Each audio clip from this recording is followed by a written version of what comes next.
Deus, aqui Deus está falando de Abraão, tá? Presta atenção.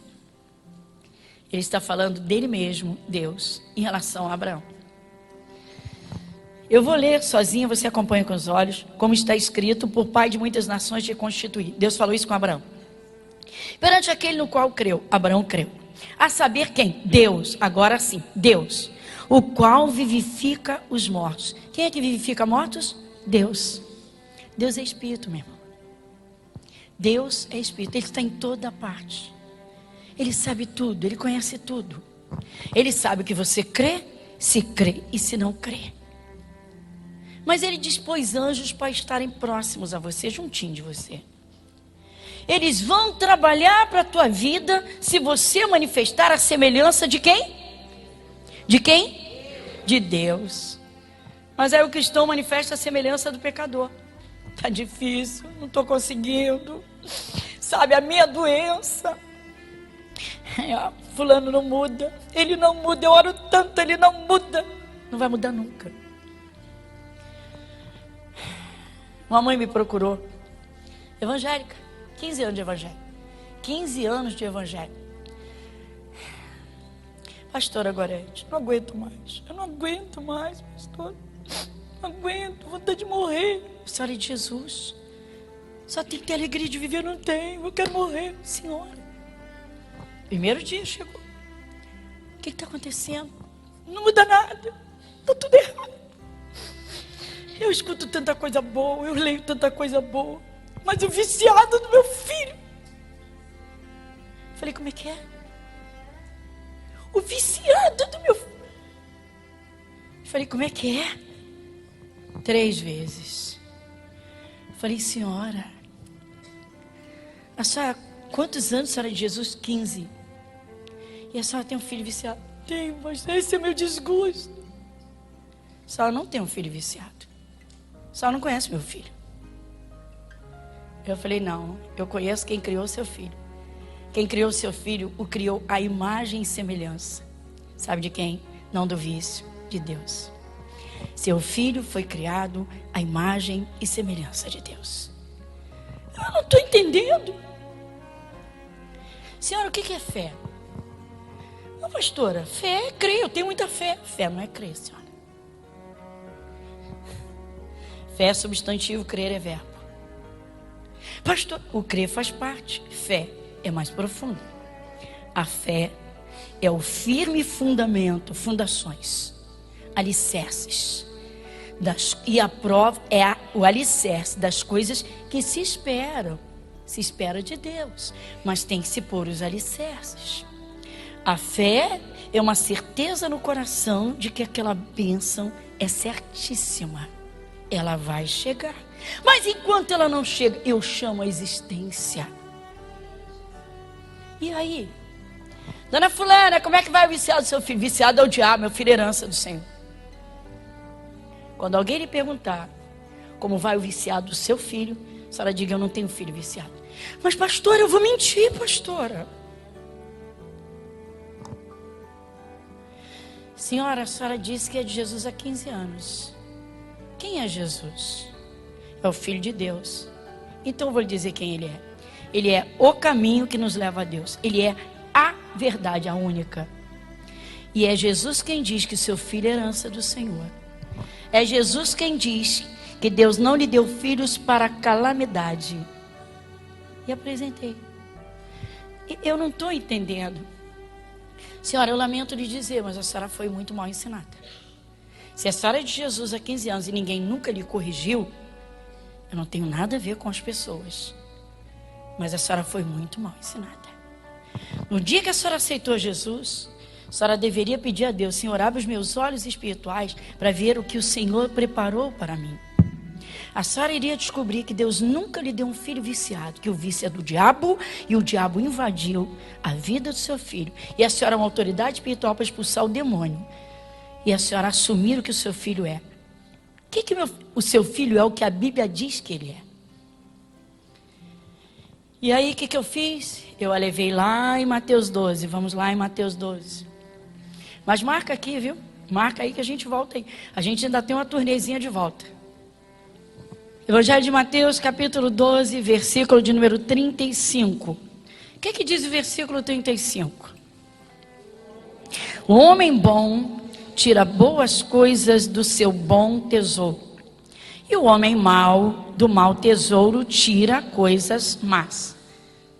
Você vai prestar mais atenção nesse versículo, porque há necessidade de um reforço de entendimento, bem devagarinho. O homem bom tira boas coisas do seu bom tesouro, e o homem mau do seu mau tesouro tira coisas más. Dá uma paradinha?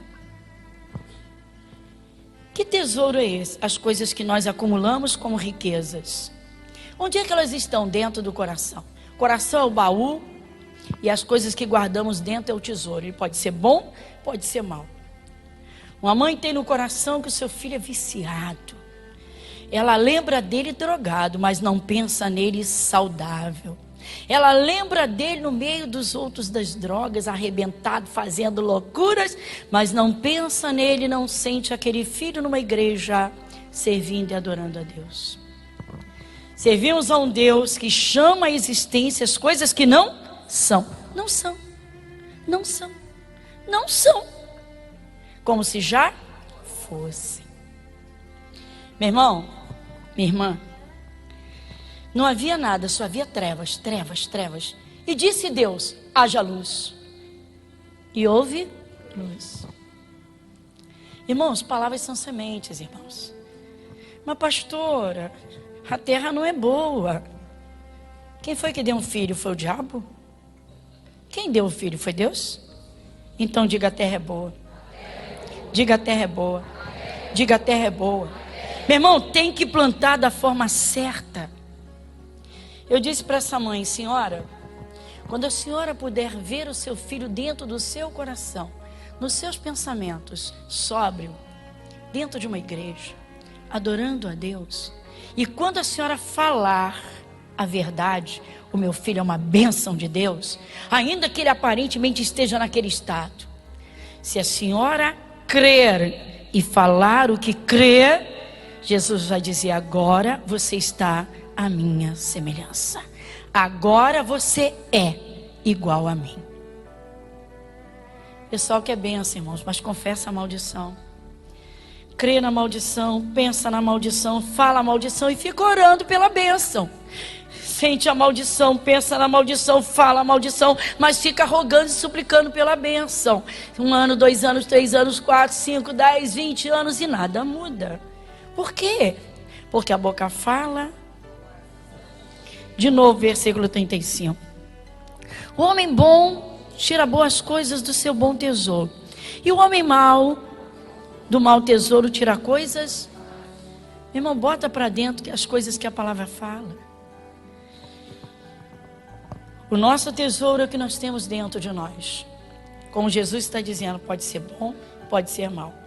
A vida está em trevas, mas eu como a palavra de Deus e o que Deus me fala. Eu creio na palavra de Deus, e essa passa a ser a realidade, porque ela é a realidade. E aí, o que eu tenho dentro de mim vai ser a minha nova construção. Costumamos dizer: construa a sua vida pelo poder de Deus. Mas quais são os materiais? Uma construção precisa de materiais. Cada palavra que fala é um tijolinho. Cada palavra que fala é uma desgraça. Então, um dia ora, bota os 2 tijolinhos. No outro dia, fala tudo o que está acontecendo que o diabo faz e derruba todos os tijolos. E deixa o alicerce à mercê do tempo. Meu irmão, não tem como Deus abençoar. Não tem como Deus abençoar. Eu preciso ouvir a palavra de Deus e crer e não duvidar de Deus.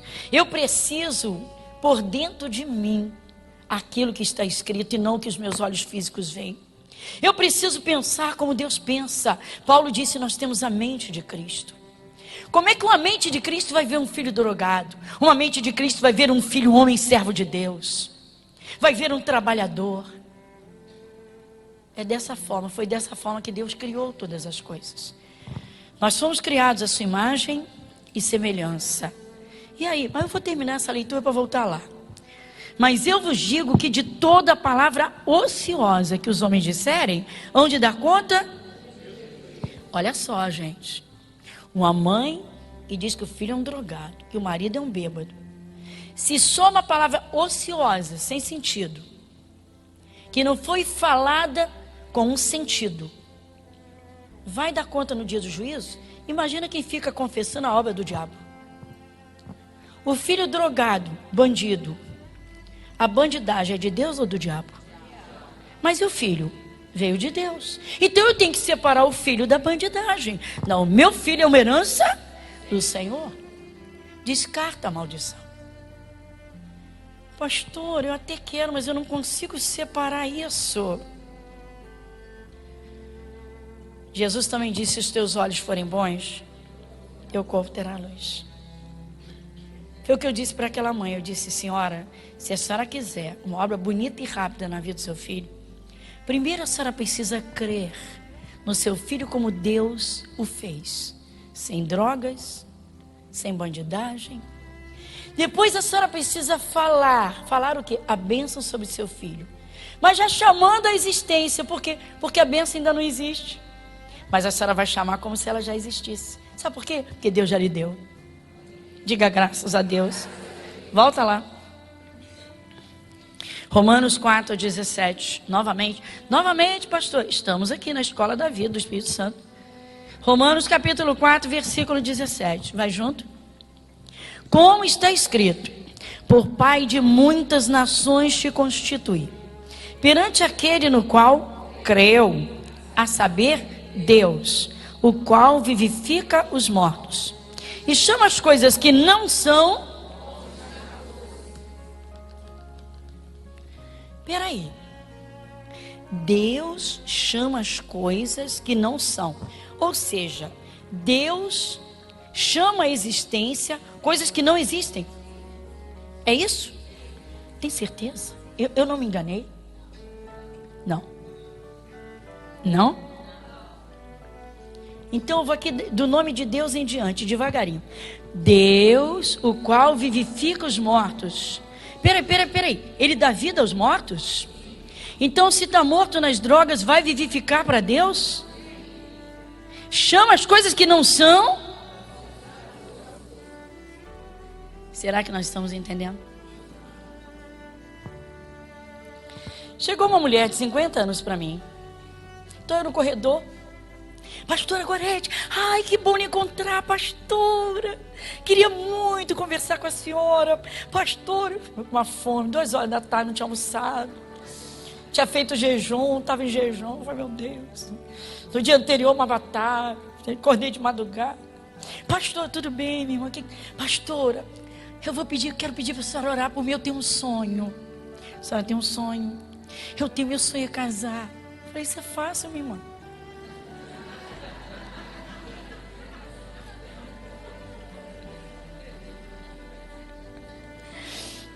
Pastora, ora por mim para eu casar. Falei, olha, irmã, aí é um entendimento, porque eu não sei que tipo de marido a senhora quer. Eu não sei. Mas por favor, a senhora ora. Falei, tá bom, eu vou orar. O que eu me propus? Vou orar para Deus abrir o entendimento dela. E vou orientá-la a forma como ela vai orar, porque ela tem que dizer para Deus o que ela quer. Primeiro, ela tem que se basear numa promessa. Tudo que pedires em oração, crede que recebereis e tê-lo-eis. Passei a palavra para ela. Falei, a senhora tem que descrever o que a senhora quer. E a senhora tem que ir com fé. O que é fé? Certeza que Deus vai lhe ouvir. Até a senhora ter certeza que Deus lhe respondeu. Mas a senhora promete que ora? Tá bom, minha irmã, eu vou orar. A senhora promete para mim que ora? Vou orar para Deus abrir entendimento. Não, quero que a senhora ore para eu ter marido. Mas senhora, eu não sei o marido que a senhora quer. Tá bom. Começo eu a orar. Senhor, abre os olhos da irmã fulana. Dá entendimento para ela. Quando ela estiver fazendo a oração pelo marido, dá até a inspiração para ela pedir certo. Senhor, tá, estou orando. Aí passa um tempo. Passaram-se cerca de uns 4 meses. Nos encontramos de novo. Pastora Gorete, pastora, tudo bem? Quanto tempo, que saudade. Eu falei, e aí, irmã, tá preparando seu enxoval? Ela levou um susto. Enxoval? Eu falei, irmã, peraí, senhora. Peraí. Há uns 4 meses atrás, a senhora veio falar comigo. Sim, pastora. Olha só. Pastora. Eu falei, a senhora lembra o pedido que a senhora me fez? A senhora me contou um sonho que a senhora tem. Eu não tenho mais, não. Eu falei, peraí.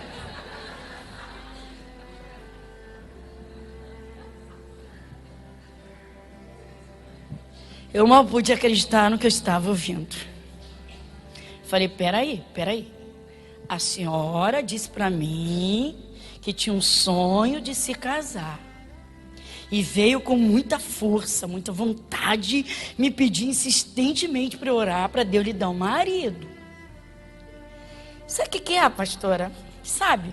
Olha só, fiquei pensando. Meu pai e minha mãe nunca se entenderam. Meus avós não se entenderam. Eu só vejo casamento destruído. Eu não quero casar mais, não. Olha, a minha vontade foi pegar um cajado e bater nela. Eu segurei o bracinho dela, falei, minha irmã, vem cá. Eu estou orando há 4 meses para Deus ouvir a sua oração, lhe dar uma atenção, lhe inspirar para a senhora pedir um marido, pedir de uma forma certa, para a senhora não orar por uma maçã e receber um abacaxi. A senhora vem dizer para mim que não quer mais casar. Eu não quero não, pastor. Sabe que homem é tudo igual.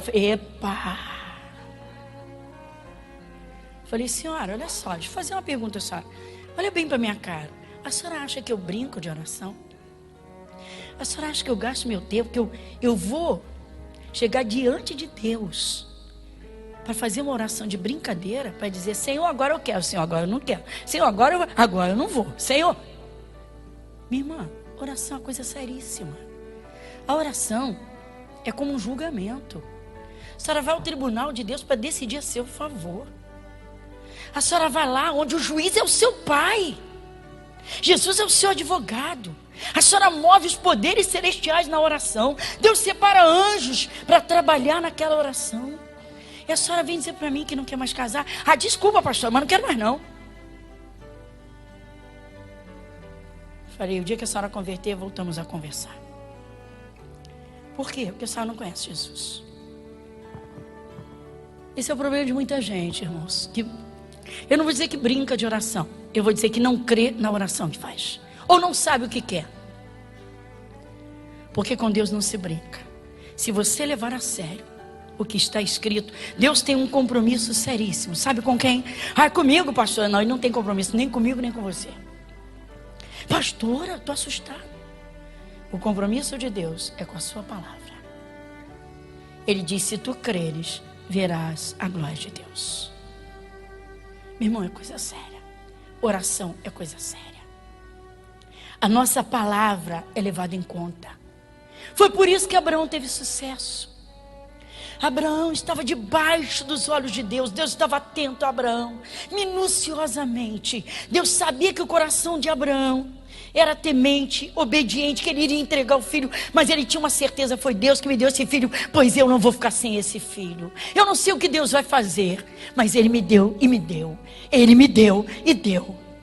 Abraão virou-se para os rapazes, os empregados, e disse, fiquem aqui. Nós iremos e voltaremos. Ou seja, eu vou com ele e volto com ele. Deus gostou disso e levou Abraão em conta. Certamente Deus olhou e disse, ele fala como eu. Ele fala como nós. A Trindade Santa. Cristão que tem juízo, ele tem uma só palavra. Ele sabe o que quer. Ele crê na palavra. E ele busca e ele recebe. Volta em Gênesis 22. Então, nós estávamos no versículo 5, correto? Então vamos reler o 5, que é a parte enfática, juntamente com a outra. E disse Abraão a seus moços, ficai-vos aqui com o jumento, e eu e o moço iremos até ali, e havendo adorado,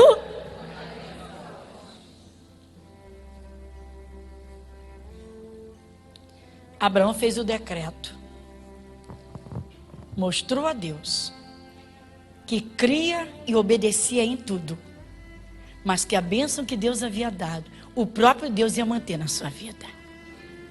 Muita gente recebe a bênção de Deus, um casamento, um filho, uma casa, um bem, uma porta de emprego, e depois joga tudo fora.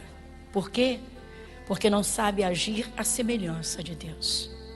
Deus, quando dá uma bênção, meu irmão, Ele não tira. Pastora, mas se fosse assim, a empresa não tinha fechado. Fechou a porta física, mas a espiritual está aberta. Meu irmão, não se brinca com Deus. As coisas de Deus são coisas firmes. Deus não precisaria do Isaac. Deus provou o coração de Abraão, mas Abraão não sabia que estava sendo provado. Só que Abraão plantou e colheu. Ele colheu o que ele plantou. Então vamos entender. As nossas palavras, irmãos, elas têm que ter sentido. As nossas palavras com sentido, elas têm uma natureza, ou para a vida, ou para a morte, ou para a bênção, ou para a maldição. Ociosas não podem ficar. Quero viver, não sei, estou chateado, não quero viver. Melhorou um pouquinho. Eu quero viver, eu amo a vida, eu amo a vida. Decide, você ama ou você não ama? É por isso que o diabo encontra espaço, irmãos. O ser humano tem essa vulnerabilidade de duplicidade de confissões o tempo todo. O ser humano é muito vulnerável e se deixa arrastar pelas amizades, pelo que escuta, pelo sistema social, pelo círculo, e se arrebenta. Sabe a quem nós temos de nos associar de verdade? A Jesus. Sabe onde nós temos de nos prender de verdade? Na palavra. O que acontece agora? Então vamos lá. Versículo 6, e tomou Abraão a lenha do holocausto e pô-la sobre Isaque seu filho, e ele tomou o fogo e o cutelo na sua mão, e foram ambos juntos.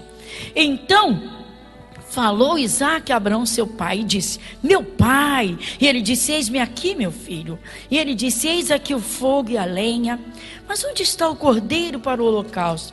Inocente, né, irmãos? Está certo, onde está? Cadê o cordeiro? Ele não sabe, o cordeiro é ele. Versículo 8, e disse Abraão, Deus proverá para si o cordeiro para o holocausto, meu filho. Assim, qual é o cristão, irmãos, que estando atolado em dívidas, vai chegando a época de pagamento, qual é o cristão que tem uma fé dessa de Abraão? Pai, como é que a gente vai pagar essa casa? Não sei, meu filho, já estou ficando em desespero. O Senhor proverá, meu filho. Irmãos, a que Deus nós servimos. Deus não é moleque, meu irmão.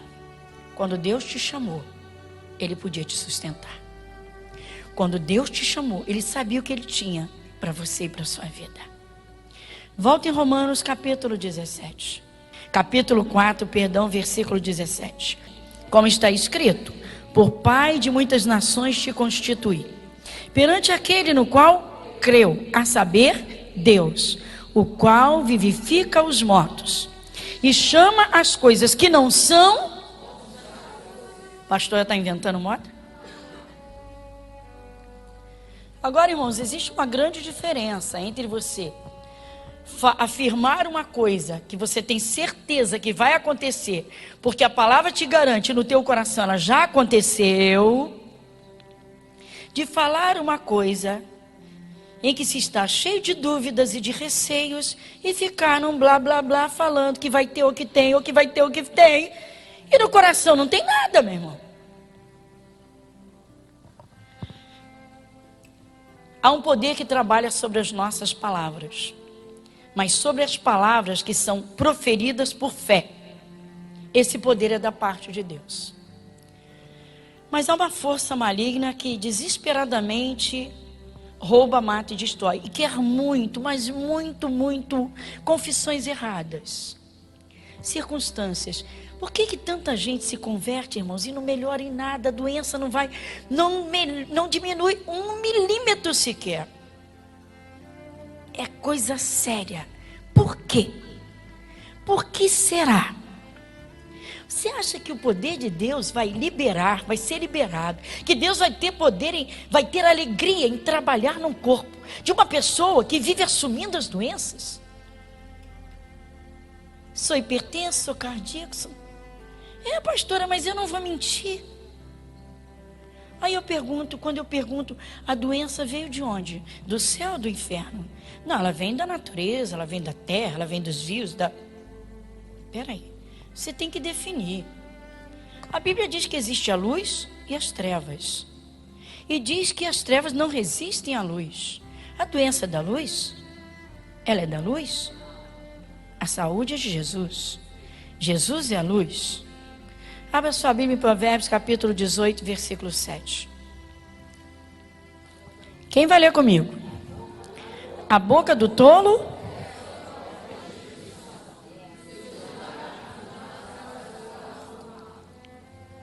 É por isso que muita gente é de Jesus e vive em amargura, irmãos, com a alma em amargura. Uma mulher que se converte, passa anos e anos no evangelho, dizendo que tem um filho bandido. Meu irmão, já entristeceu o coração de Deus há 17 anos. Durante 17 anos entristece, porque Deus olha e diz: eu não te dei um filho bandido. Eu não te dei um filho bandido. Eu te dei uma bênção. As palavras sujam. As palavras denigrem, as palavras cobrem, as palavras literalmente arrebentam. As palavras são decretos, as palavras são documentos. Quantas vezes pessoas estão falando e contando problema, eu deixo, conta, fala. Depois que esvaziou, eu digo: agora você pode ouvir? Então agora você não fala mais, só escuta. Porque já basta de se amaldiçoar, chega. Minha vida é uma desgraça, minha vida é isso. É de Jesus, sou de Jesus. A boca do tolo é a sua destruição. Meu irmão, tudo que faz parte do mundo das trevas, tire de dentro de você e não tenha na sua boca. Faça da sua boca o que Deus diz que ela é. Se você é de Jesus, você tem que ser uma pessoa justa. Seja justo com Deus. Deus não te deu maldição. Seja justo com Ele. A maldição não faz parte da vida do justo. Mas a minha vida está... Sim, Deus já existia e só havia trevas. Deus já existia, só havia trevas. Deus já existia, só havia trevas. Deus resolveu criar a luz e acabar com as trevas. E sabe quando foi que Ele acabou com as trevas? Quando Ele abriu a boca e disse: haja luz. O dia que você disser: meu filho é uma bênção de Deus, o inferno vai fugir do teu filho. O dia que você disser: sou servo do Deus Altíssimo, o meu Deus é provedor, nunca mais Ele vai deixar faltar nada na tua vida. Pastora, então vou te dar uma última palavra neste culto. Provérbios capítulo 10, versículo 11. Quem vai ler comigo? A boca do justo é manancial de vida, mas a violência... Decida, você é justo ou você é ímpio? Decida. Decida. Você tem que tomar uma decisão séria na sua vida. A pessoa que aceita Jesus, irmãos, ela nasce de novo. Se ela nasce de novo, ela recebe a natureza de Deus. A natureza de Deus só tem coisa boa. Por que Deus não admite seus filhos no pecado? Porque o pecado não faz parte da natureza de Deus. O pecado abre a porteira para o diabo. Quem ama e adora o pecado é o diabo. Então o cristão foge do pecado. Glória a Deus. Quando ele foge do pecado com prazer para agradar a Deus, Deus o considera justo. Então agora ele vai praticar a justiça de Deus. E aí ele descobre na palavra que certas confissões que ele fazia de derrota, de fracasso, não fazem parte da natureza de Deus. Aquilo não agrada a Deus. Os anjos desconhecem aquela linguagem. Então ele começa a se abençoar. Ô fulano, tudo bem? Em nome de Jesus estou vencendo. Pastora, mas não está vencendo. Vai vencer porque a palavra de Deus é a verdade. Vai vencer porque está chamando à existência uma coisa que não existe, por fé em Jesus Cristo. A boca do justo é manancial de vida. Quando o povo de Deus entender, o povo de Deus vai construir, fazer uma nova construção. Eu costumo dizer que palavras são tijolos, e quem trabalha com esses tijolos são os anjos de Deus. Diga para o seu irmão: dá bastante tijolinho para os anjos.